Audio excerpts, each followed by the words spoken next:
Hello and welcome everyone. मैं प्रशांत पाटीदार आप सभी का फिर से स्वागत करता हूं प्रयास ऑनलाइन नर्सिंग एकेडमी में।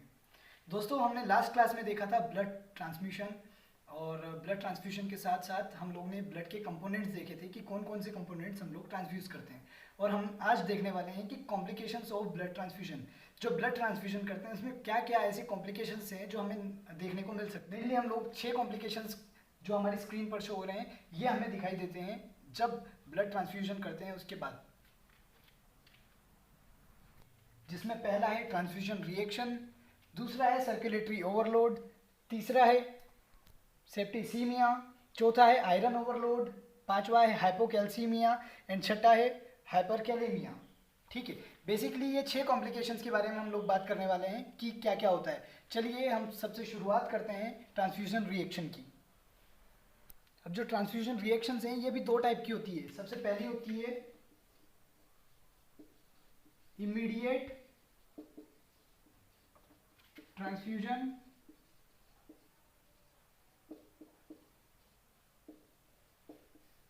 रिएक्शन, और सेकंड होती है डिलेड ट्रांसफ्यूजन रिएक्शन। दोस्तों, नाम से क्लियर हो रहा है कि जब इमीडिएट ट्रांसफ्यूजन रिएक्शन है मींस तुरंत जब हम लोगों ने ब्लड ट्रांसफ्यूज किया उसी के तुरंत 15 to 20 मिनट्स के अंदर अंदर जो रिएक्शन हमें शो होती है एडवर्स रिएक्शन, उन्हें हम लोग बोल सकते हैं इमीडिएट ट्रांसफ्यूजन रिएक्शन। और जो ब्लड ट्रांसफ्यूजन होने के कई बार तो हफ्तों, कई बार महीनों या कई बार साल निकाल देते हैं, उसके बाद जो एडवर्स रिएक्शन शो होती है उन्हें हम क्या बोल सकते हैं, डिलेड ट्रांसफ्यूजन रिएक्शन।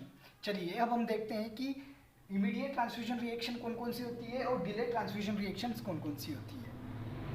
अब इमीडिएट ट्रांसफ्यूजन रिएक्शन में हम लोग देखते हैं chills, diaphoresis, hives, redness, rashes और कई सारी ऐसी रिएक्शंस जिन रिएक्शंस को हम लोग इजीली ऑब्जर्व कर पाते हैं। जैसे कि अगर रेड रेड अर्टिकेरियाज हो गए, रैशेस हो गए, तो उन रैशेस को हम लोग देख सकते हैं जो कि एडवर्स रिएक्शन है, जो कि किस में आती है, इमीडिएट ट्रांसफ्यूजन रिएक्शन में। इसी के साथ साथ पसीना आना, डायफोरेसिस जिसे हम कहते हैं, या फिर रेडनेस हुआ, ईचिंग हुई, ईचिंग सेंसेशन के साथ में कई बार क्या होता है पेशेंट को घबराहट सी महसूस होती है, कई बार उसको सांस लेने में तकलीफ हो जाती है। इन सभी कंडीशंस को हम लोग इमीडिएट ट्रांसफ्यूजन रिएक्शन के अंदर काउंट करते हैं। ठीक है, अब एक निमोनिक है PHC, पी पेलर, एच बोले तो हेडेक एंड सी बोले तो साइनोसिस। जब ये तीनों भी अगर प्रेजेंट होते हैं सडनली आफ्टर ब्लड ट्रांसफ्यूजन, तो हम बोल सकते हैं कि ये ब्लड ट्रांसफ्यूजन का ही एक इमीडिएट हाइपरसेंसिटिविटी या इमीडिएट ट्रांसफ्यूजन रिएक्शन है। अब हम बात करते हैं डिलेड ट्रांसफ्यूजन रिएक्शन की। तो डिलेड ट्रांसफ्यूजन रिएक्शन में हम लोग क्या क्या देखने को मिल सकता है, माइल्ड फीवर, माइल्ड जॉइंटिस, और हमें क्या देखने को मिल सकता है, डिक्रीज इन हिमेटोक्रिट लेवल। ठीक है, हमें ये 3 चीज़ें बेसिकली देखने को मिलती है डिलेड ट्रांसफ्यूजन रिएक्शन में। और जैसे कि मैंने बताया डिलेड ट्रांसफ्यूजन रिएक्शन या तो मंथ में शो होगा या फिर कई बार तो ईयर्स भी लग जाते हैं इसे अपीयर होने में। ठीक है, प्रीवियस क्लास में हमने एक टॉपिक स्किप कर दिया था, वो था कि हमारे एबीओ ग्रुप में कौन सा क्रोमोसोम प्रेजेंट होता है। जो एबीओ ग्रुप ब्लड ग्रुप्स होते हैं उनमें क्रोमोसोम कौन सा प्रेजेंट होता है, इसको हम बोल सकते हैं क्रोमोसोम 9q। ये क्रोमोसोम प्रेजेंट होता है हमारे एबीओ ब्लड ग्रुप सिस्टम में। ठीक है, अब हम बात करते हैं कि ऐसी कौन सी चीज़ है या ऐसा कौन सा एंटीजन है जिस एंटीजन से हमें पता चलता है कि ब्लड ग्रुप कौन सा है। ठीक है, सो हमें जब ABO या किसी भी ब्लड ग्रुप का पता लगाना होता है तो हमारी जो आरबीसी की एंटीजन्स होती है, आरबीसी रेड ब्लड सेल्स की सरफेस के ऊपर, ये सरफेस हो गई, इस सरफेस के ऊपर एक एंटीजन प्रेजेंट होता है। उस एंटीजन का नाम होता है एंटीजन H। इस एंटीजन H से पता लगता है कि हमारा जो ब्लड ग्रुप है वो कौन से टाइप का है, इधर A, इधर B, इधर AB और O।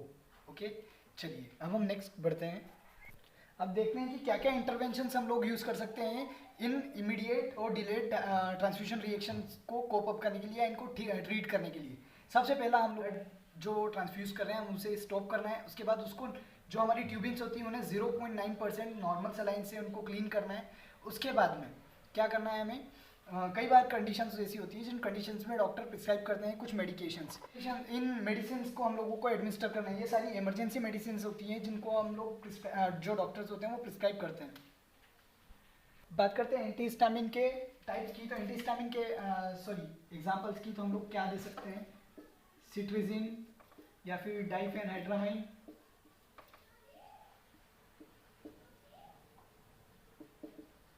वेसोप्रेसर्स में क्या प्रिस्क्राइब कर सकते हैं डॉक्टर, एपिनेफ्रिन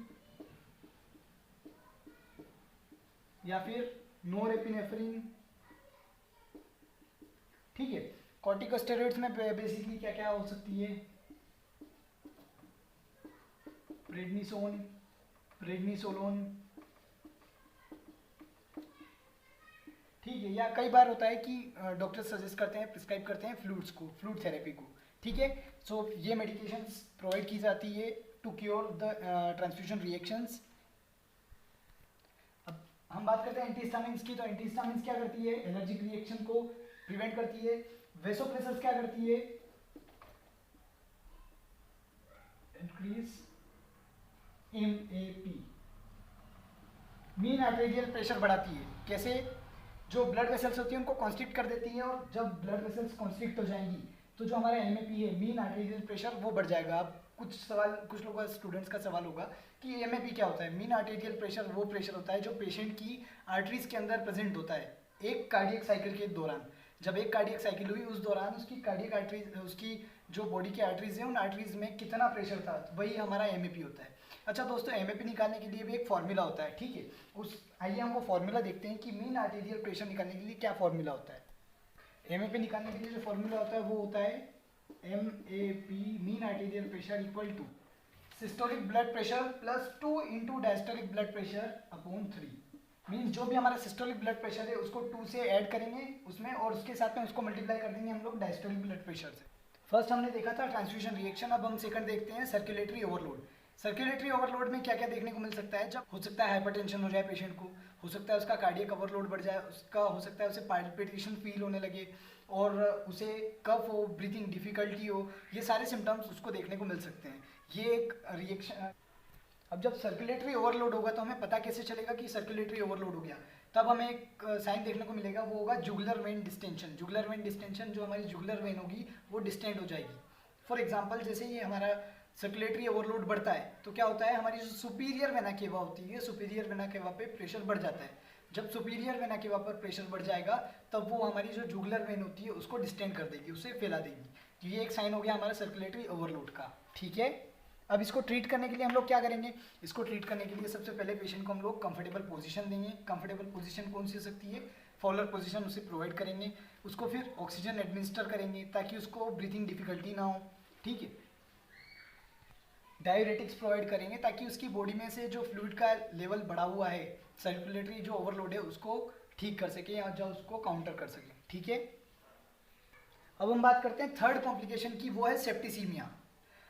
दोस्तों, हम लोगों ने प्रीवियस क्लासेस में देखा था कि जो ब्लड होता है, ब्लड को प्रिजर्व करते वक्त हम लोग एक प्रिजर्वेटिव ऐड करते हैं जिसका नाम होता है डेक्सट्रोज।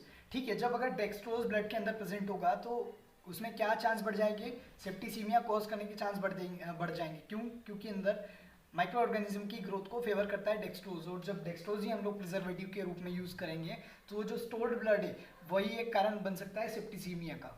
ठीक है, अब इसको ट्रीट करने के लिए हम लोग क्या करेंगे, सबसे पहले तो हम लोगों को जो ब्लड ट्रांसफ्यूजन है उसे रोकना होगा, उसके बाद में डॉक्टर को इन्फॉर्म करना है, उसके बाद में हम लोगों को ऑक्सीजन थेरेपी प्रोवाइड करना है, कंफर्टेबल पोजीशन देना है।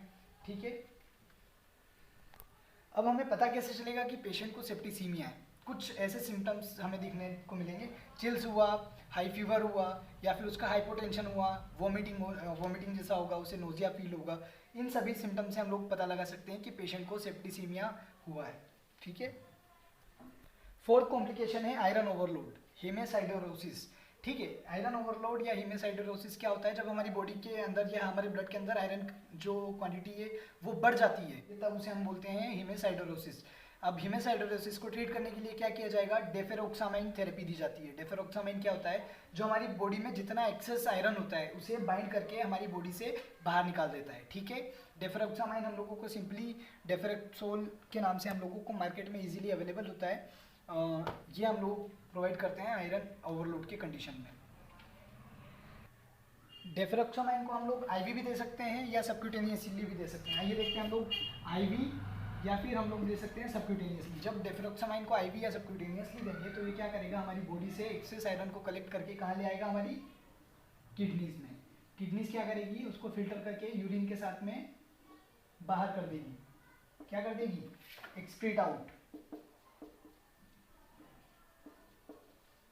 ठीक है, ये हो गया आयरन का एक्सक्रीशन। ओके, अब हम देखते हैं फिफ्थ कॉम्प्लिकेशन, वो होता है हाइपोकैल्सीमिया। बेसिकली हमने देखा था एक CPD एक प्रिजर्वेटिव है जिसका नाम फुल फॉर्म था सिट्रेट फोस्फेट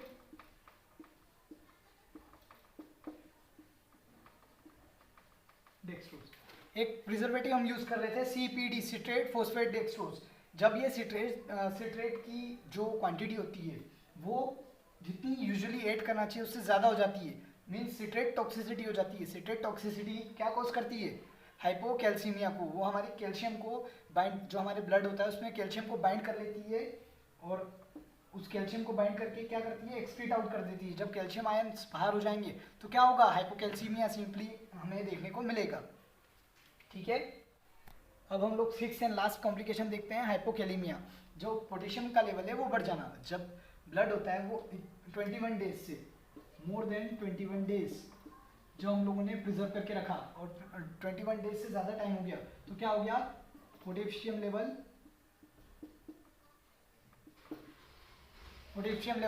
ऑटोमेटिकली बढ़ जाएगा। क्यों बढ़ेगा, क्योंकि हिमोलाइसिस, जो रेड ब्लड सेल्स होती हैं वो क्या होती है, डिस्ट्रक्ट होती हैं। जैसे जैसे ब्लड सेल्स टूटती जाती हैं हमारे बॉडी जो ब्लड है उसके अंदर पोटेशियम का लेवल बढ़ता जाएगा। जब पोटेशियम का लेवल बढ़ता जाएगा उसी कंडीशन को हम क्या बोलेंगे, हाइपरकैलीमिया। ठीक है, अब पोटेशियम लेवल को ट्रीट करने के लिए हम लोग क्या, सोडियम पॉलीस्टाइरिन सल्फेट या सिंपली हम बोल सकते हैं कैक्सिलेट, ये प्रोवाइड किया जाता है। जिससे क्या होगा, जो एक्सेस लेवल ऑफ पोटेशियम है वो रिड्यूस हो जाएगा। बेसिकली क्या होता है, जब हिमोलिसिस होता है तो क्या होता है, जैसे कि 21 डेज से ज़्यादा हम लोगों ने ब्लड को स्टोर करके रखा, उसके बाद एडमिनिस्टर किया, हिमोलिसिस हुआ तो क्या होगा, जब हम उस ब्लड को एडमिनिस्टर कर देंगे तो पेशेंट को क्या होगा, डिसरिथमिया होगा, उसका एब्डोमेन में क्रैम्प्स जैसा फील होगा, एब्डोमिनल क्रैम्प हम लोग बोल सकते हैं। क्या करना है, सिंपली हम लोगों को डॉक्टर को नोटिफाई कर देना है। फ्रेंड्स, ऐसी ही लेटेस्ट वीडियोस के लिए और मज़ेदार टॉपिक के लिए आप बने रहिए हमारे चैनल के साथ में। और दोस्तों, अगर आपको ऐसी कोई और वीडियो या किसी और टॉपिक पर लेक्चर चाहिए तो आप कमेंट बॉक्स में कमेंट करके बता सकते हैं। तब तक keep supporting and share with your friends to subscribe our channel.